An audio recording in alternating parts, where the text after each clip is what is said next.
Assalamualaikum warahmatullahi wabarakatuh. Saya Nadifatul Iza Faradiba dari kelas manajemen 2018 pagi. Di sini saya akan menjelaskan yaitu apa perbedaan sistem informasi dan teknologi informasi. Sistem informasi adalah kumpulan orang atau data dan teknologi informasi yang berinteraksi untuk mengumpulkan, memproses, menyimpan, dan menyediakan informasi yang dibutuhkan untuk mendukung suatu organisasi. Sedangkan teknologi informasi berada di bawah payung sistem informasi teknologi dapat diartikan sebagai kajian, desain, implementasi, manajemen sistem informasi berbasis komputer. Teknologi informasi biasanya berhubungan dengan perangkat keras, perangkat lunak, basis data, dan jaringan. Yang kedua, perbedaan sistem pemrosesan transaksi dan sistem informasi manajemen. Sistem pemrosesan transaksi merupakan sebuah sistem yang menjalankan dan mencatat transaksi rutin harian yang diperlukan untuk menjalankan bisnis. Sedangkan sistem informasi manajemen adalah seperangkat prosedur gabungan yang mengumpulkan dan menghasilkan data yang andal, relevan, dan terorganisir dengan baik yang mendukung proses pengambilan keputusan suatu organisasi. Singkatnya, ini adalah sekelompok proses di mana data diperoleh, dianalisa, dan ditampilkan dengan cara yang berguna untuk tujuan pengambilan keputusan. Sedangkan yang terakhir adalah sistem pendukung keputusan ya. Sistem berbasis komputer yang interaktif yang membantu pengambil keputusan dalam menggunakan data dan model untuk menyelesaikan masalah yang terstruktur.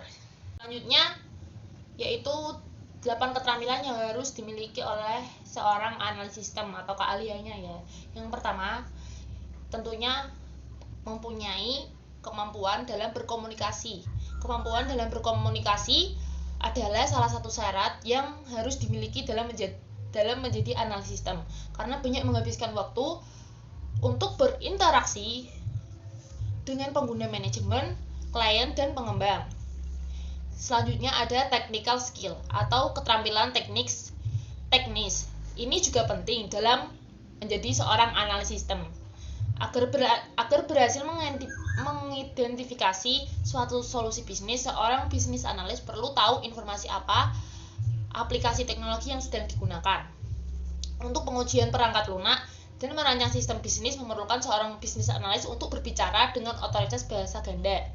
Yang selanjutnya adalah keterampilan analis. Keterampilan analis juga sangat penting dalam menjadi seorang analis sistem, karena digunakan dalam memetakan permasalahan yang dihadapi oleh perusahaan klien yang diselesaikan dengan sistem informasi. Jadi, apakah permasalahan perusahaan tersebut bisa diselesaikan dengan sistem informasi atau tidak? Nah, seperti itu ya. Selanjutnya, pada keterampilan pemecahan masalah. Nah, ini juga sangat penting dalam menjadi seorang analis sistem. Karena setiap pekerjaan tuh gak luput dari permasalahan gitu kan.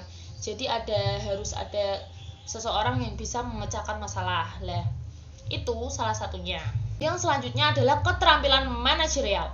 Beberapa yang harus dimiliki keterampilan jadi seorang bisnis analis itu, peran utamanya adalah melibatkan kegiatan mengelola suatu proyek, perencanaan ruang lingkup proyek, mengarahkan anggota staf, menangani permintaan perubahan, meramalkan anggaran, dan mengawasi semua orang di proyek dalam batasan yang diberikan.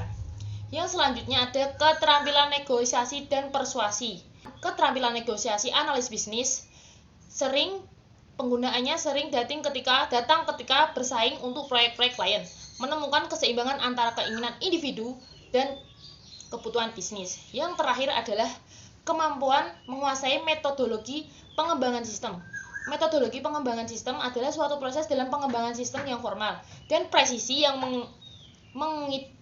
mendefinisikan serangkaian aktivitas, metode, best practice, dan tool yang terautomasi bagi para pengembang dan manajer proyek dalam upaya mengembangkan keseluruhan sistem atau softwarenya. Langkah-langkahnya menyelesaikan masalah dalam diri kita sendiri. Itu yang pertama, langkahnya ada kita terlebih dahulu jangan menyerah dengan masalah yang apa yang kita hadapi terlebih dahulu ya. Pasti kita akan mencari mana akar dari permasalahan ini.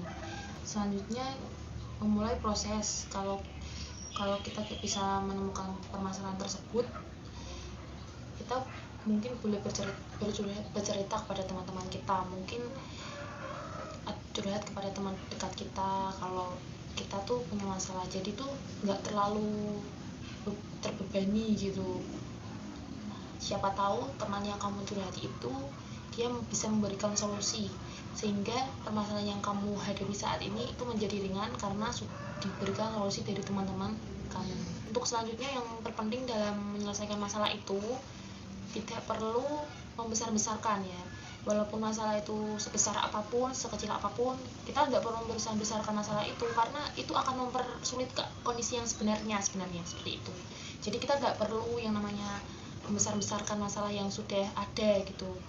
Jadi kita tuh perlu memikirkan solusinya itu gimana biar cepat terselesaikan. Nah, cara inilah yang membantu kita sama-sama tenang. Terus kalau sudah sama-sama tenang, cara ini akan memperoleh sesuatu yang berbeda, sehingga sama menemukan solusi yang sangat pas ya. Itu yang nomor kelima langkahnya, dengan cara sudut pandang orang lain.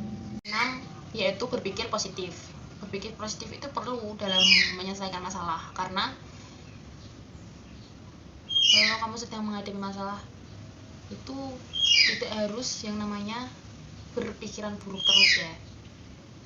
Jangan diimbangi dengan rasa yang buruk atau pikiran yang lain, karena itu tidak akan membimbing kamu untuk mendapatkan solusi dari masalah yang sedang kamu hadapi. Kayak begini, misal pikiran kamu tuh semakin terbuka, dan misal kalau ada masukan dari orang lain itu menerimanya tuh tidak emosional gitu.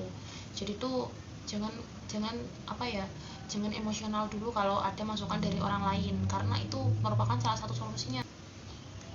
Selanjutnya, selain berdoa, kita juga harus mengevaluasi diri kita sendiri yang paling penting ya. Karena sebesar-besarnya masalah yang sedang kita hadapi pasti ada jalan keluarnya. Dengan begitu, ketika kita mencari jalan keluarnya, kita kan berarti berusaha. Nah, berusaha itu harus diimbangi dengan doa. Mungkin itu saja yang menurut saya itu lebih meringankan permasalahan yang sedang kalian hadapi. Saya akan menjawab pertanyaan selanjutnya, yaitu tiap tahap pengembangan sistem informasi diselesaikan secara sekuensional. Menurut saya dia diselesaikan secara sekuensional, karena sekuensional itu sendiri adalah rangkaian logika yang kondisi keluarannya dipengaruhi oleh masukan dan keadaan keluaran sebelumnya, atau dapat dikatakan rangkaian yang bekerja berdasarkan urutan waktu. Berurutan waktu yang dimaksud adalah jadi berurutan ya, seperti perencanaan, analisis, terus perancangan, penerapan, dan evaluasi penggunaan dan pemeliharaannya.